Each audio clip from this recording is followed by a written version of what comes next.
Pandemi COVID-19 yang masih melanda membuat Obi, Ronald, Cinta, dan Nadia bosan untuk terus di rumah.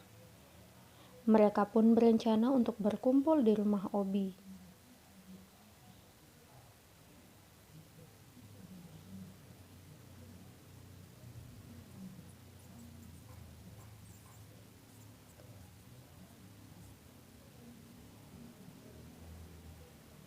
Pada hari pertemuannya, mereka tetap menepati janji untuk menggunakan masker dan menjaga jarak. Sampai akhirnya, Nenek Obi datang membawa minuman.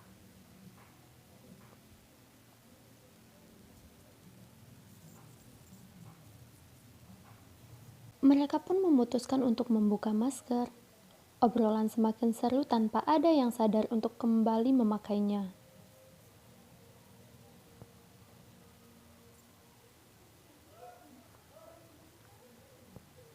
Obi pun baru sadar kalau mereka tidak menggunakan masker lagi. Seketika Obi sakit kepala, ia pun teringat dengan kejadian sebelumnya yang memungkinkan untuk terjadinya penularan virus. Sakitnya semakin menjadi, Obi pun terjatuh.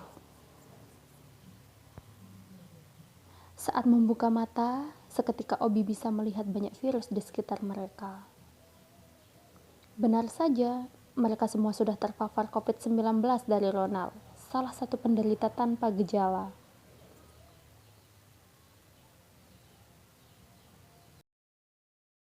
Masalahnya, jumlah penderita yang terus bertambah diikuti dengan jumlah tenaga kesehatan yang terus berkurang. Lalu apa yang bisa kita lakukan? Selalu ingat untuk lakukan 3M, mencuci tangan dengan sabun sesering mungkin, memakai masker untuk mengurangi risiko penularan, dan menjaga jarak. Jangan lupa juga untuk menghindari 3R, ramai, ruang sempit dan tertutup, serta rapat atau rumpi tatap muka. Ingat, tetap waspada ya, karena teman dekat belum tentu sehat. Bosan nih, sekolah gini-gini terus, daring terus, lihat chat grup penuh. Gimana sih? Biar nggak bosan banget. Nih ya, motivasi belajar menurut Novianti 2011 adalah sebuah penggerak atau pendorong yang membuat seseorang tertarik untuk belajar sehingga memiliki keinginan untuk terus belajar.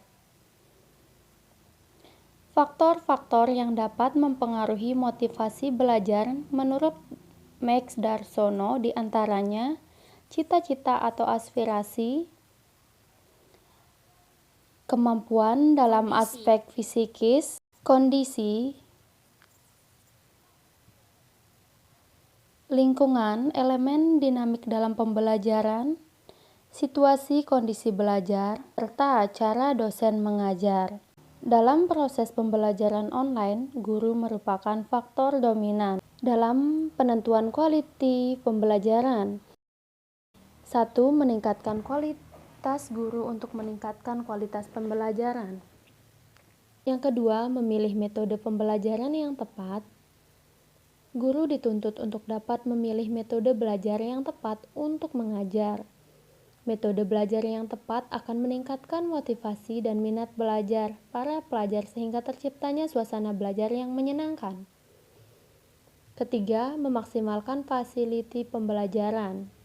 Keempat, memanfaatkan penggunaan media. Kelima, melakukan evaluasi pembelajaran. Strategi dan memfasilitasi pembelajaran daring pada masa pandemi COVID-19.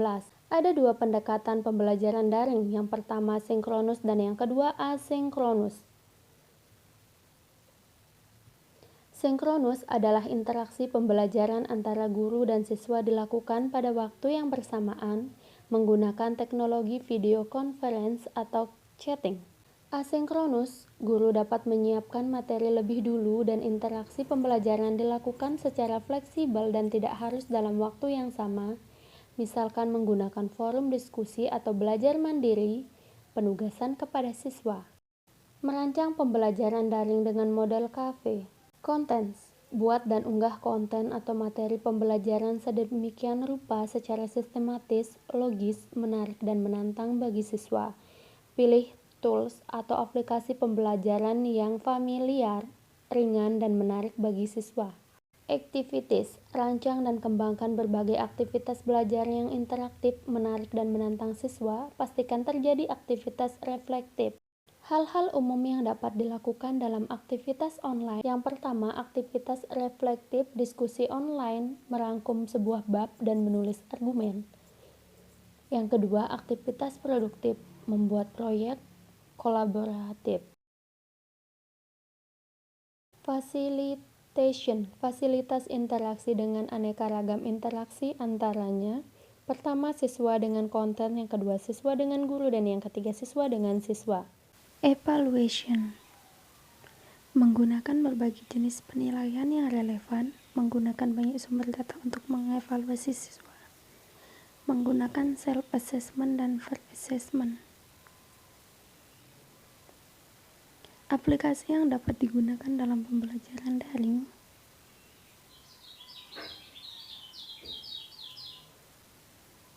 Satu, penyampaian materi, e-modul, PPT, video YouTube, sumber-sumber belajar dari internet. 2. Tatap muka maya, Zoom, Skype, Hangout, Meet, Google. 3. Pendalaman materi dapat melalui WA Group, Telegram Group, Line, dan fitur forum di LMS. 4. Melakukan evaluasi, Google Form, Keynote, Quizzes, fitur assessment pada LMS.